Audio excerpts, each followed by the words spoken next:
Ven, Espíritu Divino, manda tu luz desde el cielo. Padre amoroso del pobre, donen tus dones espléndido, luz que penetras las almas, fuente del mayor consuelo. Ven, dulce huésped del alma, descanso de nuestro esfuerzo, tregua en el duro trabajo, brisa en las horas de fuego, gozo que enjuga las lágrimas y reconforta en los duelos. Entra hasta el fondo del alma, divina luz, y enriquécenos. Mira el vacío del hombre si tú le faltas por dentro. Mira el poder del pecado cuando no envías tu aliento. Riega la tierra en sequía, sana el corazón enfermo, lava las manchas, infunde calor de vida en el hielo, doma el espíritu indómito y guía al que tuerce el sendero. Reparte tus 7 dones según la fe de tus siervos. Por tu bondad y tu gracia, dale al esfuerzo su mérito. Salva al que busca salvarse y danos tu gozo eterno. Amén. Hermanas y hermanos, sean todos bienvenidos a esta edición especial de Meditaciones con ocasión de Pentecostés. Hemos llegado al último don del Espíritu Santo según la lista del libro de Isaías en el capítulo 11, los llamados dones mesiánicos, y el último es el don de temor de Dios. ¿Qué podemos decir acerca de este don? Hay mucho que se podría decir de él, pero un autor dice lo siguiente: el don de temor de Dios es la disposición que el Espíritu Santo nos otorga para que podamos intuir y descubrir la grandeza de Dios. De esta manera podremos situarnos con respeto, aceptar su voluntad e intentar alejarnos de lo que le desagrada. A partir de resituar que Dios es Dios y no una cosa más, nacerá en nosotros una búsqueda de evitar lo que le desagrada y vigilar todo aquello que, aunque sea bueno, me separe de él. Lo contrario al temor de Dios es el orgullo y la independencia. Querer estar, como quien dice, al margen de Dios. Las culturas prehispánicas, las que encontraron los españoles acá en América, como por ejemplo la maya, rendían culto a los espíritus malos y a los buenos. A ambos les ofrecían incienso, a los buenos para buena cosecha, a los malos para que no se enojaran y los dejaran en paz. En definitiva, a ninguno los amaban, solo le tenían miedo. No es el caso de la religión cristiana. Nosotros tenemos una religión de amor y no de temor. De lo contrario, seríamos una religión regalista, una religión que solo estuviera pendiente de cumplir y mentir. Estaríamos, como quien dice, buscando favores a Dios, temiendo el castigo, tratando de hacer las cosas lo más perfecto posible, pero no por amor, sino como por que no nos ocurran cosas malas. En definitiva, el don del temor de Dios no es miedo, es un temor reverente a no ofender a nuestro Creador, que es tan bueno que no merece que lo tratemos mal. Es como quien podría decir un amor inmenso al Dios que es inmenso. En el rol de Dios es inaccesible, es eterno, no lo podemos alcanzar, y nosotros somos criaturas totalmente diferentes de Él, y por eso nos vemos pequeñitos ante un Dios que es inmensamente grande, pero que desde su inmensidad nos ama. Qué diferente resulta ver las cosas desde esta perspectiva. El que verdaderamente teme a Dios le huye al pecado, no por miedo a la condenación, sino por no querer ni siquiera ofender o molestar a un Dios que ha hecho todo para poder salvarnos y llevarnos con Él.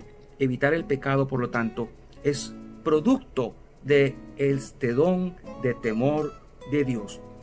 Una hermosa canción o sonata antigua dice lo siguiente: no me mueve mi Dios para quererte, el cielo que me tienes prometido, ni me mueve el infierno tan temido para dejar por ello de ofenderte. Tú me mueves, Señor. Muéveme el verte clavado en una cruz y escarnecido. Muéveme el ver tu cuerpo tan herido. Muéveme tus afrentas y tu muerte. Muéveme en fin tu amor, y en tal manera que aunque no hubiera cielo, yo te amara, y aunque no hubiera infierno, te temiera. No me tienes que dar porque te quiera, porque aunque lo que espero no esperara, lo mismo que te quiero, te quisiera. En este hermoso soneto, que está incluido en la liturgia de las horas que rezamos los sacerdotes y pueden rezar los laicos todos los días, está expresado de manera muy hermosa lo que es el don de temor de Dios. Dice en la primera carta de Juan, capítulo 4, versículo 18 en adelante, que el amor echa fuera el temor, el que verdaderamente ama, no teme. Nosotros debemos buscar en todo momento es agradar a Dios, porque Él es grande, porque es maravilloso y porque también es un Padre que nos inspira muchísimo respeto. Jesús, obviamente, no podía tenerle miedo a su Padre.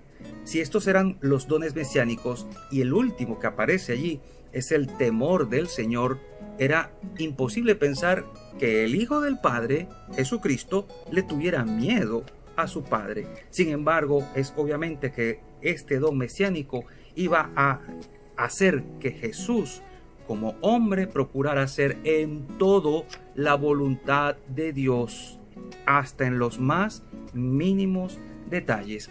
Ha habido una evolución, obviamente, en este don. Podemos ver en el Antiguo Testamento una expresión de mucho miedo en cuanto a los israelitas una vez que fueron sacados de Egipto.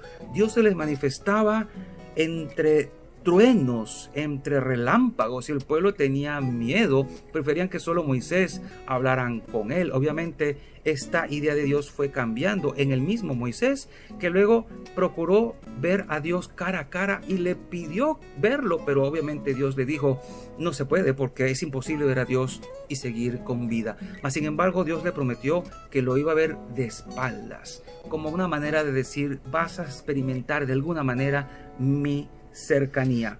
Esta cercanía de este Dios tan enorme, tan grande y maravilloso se nota de manera muy especial en el Nuevo Testamento, cuando Jesucristo nos lo revela como Padre bueno, como vimos en el don anterior, que era este don maravilloso que le precede. Es un Padre bueno, y en esencia esto es lo que es el cristianismo: amar a Dios, que es bueno y rico en misericordia y es Padre de todos.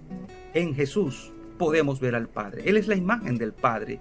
Por eso, si alguno tenía miedo a Dios, la gente que andaba detrás de Jesús no podía tener miedo a Jesús. Lo buscaban, querían que le sanara, querían escucharle, querían estar cerca de él. Su personalidad les atraía. Por eso Jesús llegó a decir hermosamente en Juan 14, quien me ve a mí, ve al Padre. Ahora bien, en el Salmo 11, versículo 10, dice, principio de la sabiduría es el temor del Señor. O sea, el que ejerce este don es realmente un hombre sabio. Aprende a vivir y a tratar con el mundo y con la gente. Es un hombre sabio no porque haya estudiado, porque sea muy letrado, sino porque precisamente su relación con Dios le hace ver las cosas en su justa perspectiva.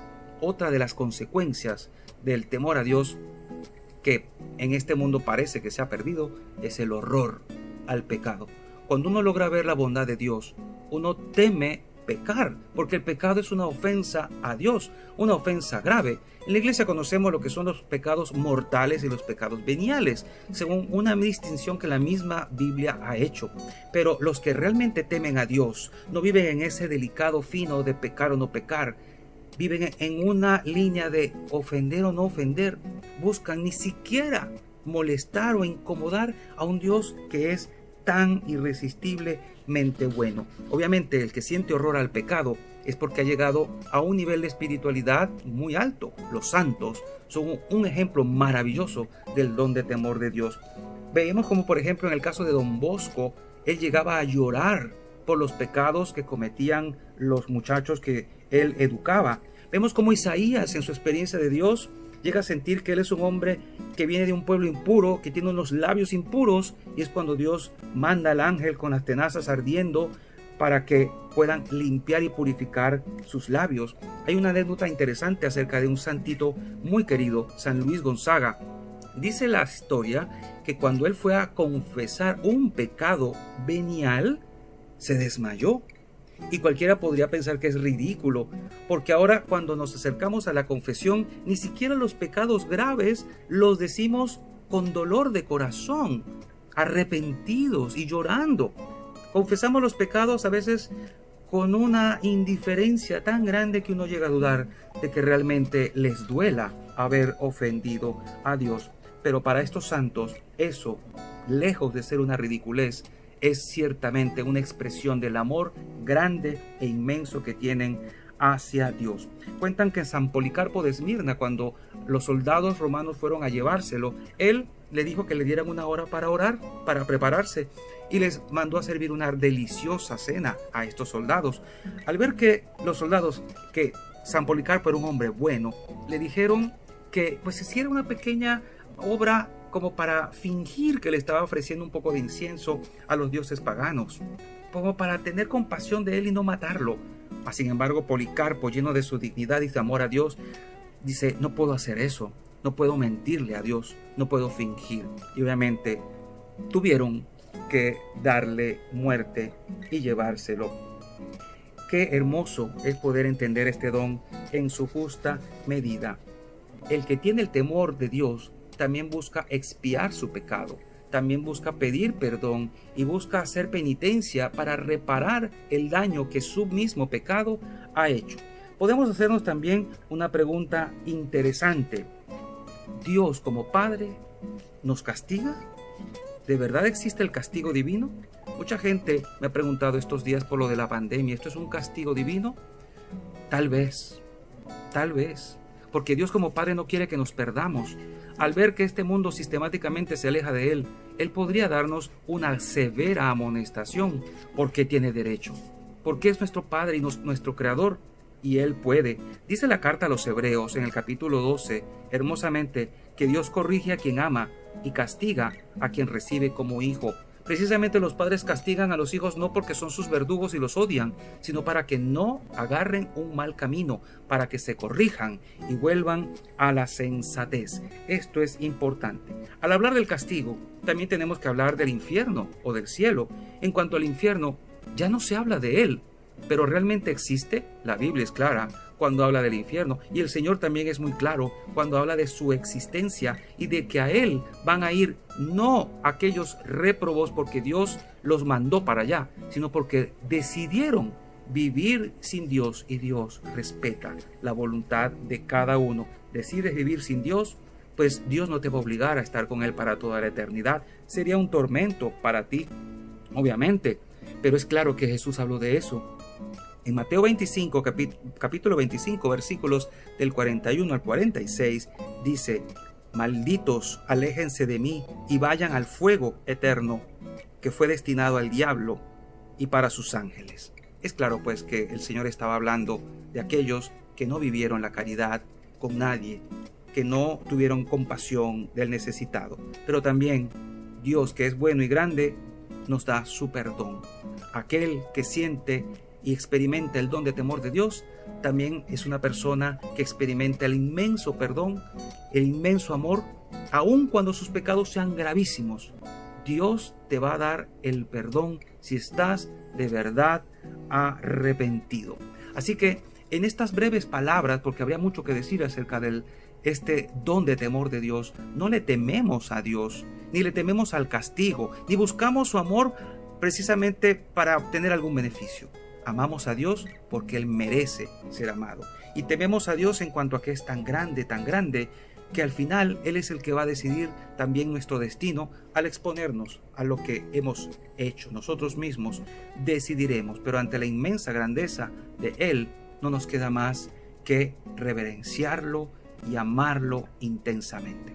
Queridos hermanos, en estos breves espacios de meditación y quizá un poco aceleradamente hemos visto estos dones. Obviamente también están los frutos del Espíritu Santo que nos han quedado, como quien dice, relegados, pero que vale la pena mencionar porque el que vive en el Espíritu va a dar estos frutos, que son amor, gozo, paz, paciencia, bondad, benignidad, fe, mansedumbre, templanza, en el capítulo 5 de la carta a los Gálatas. Los frutos del Espíritu son aquellas consecuencias de vivir en el Espíritu Santo, y cada uno los experimentará en su propia vida. Que tengan un feliz Pentecostés y aprendamos a invitar al Espíritu Santo a nuestras vidas en todas las circunstancias. Este va a ser un Pentecostés inusual, después de haber vivido una Semana Santa y una Pascua inusual, pero sabemos que Dios nos está preparando para cosas realmente grandes, que nos encuentre realmente listos y con el corazón bien dispuesto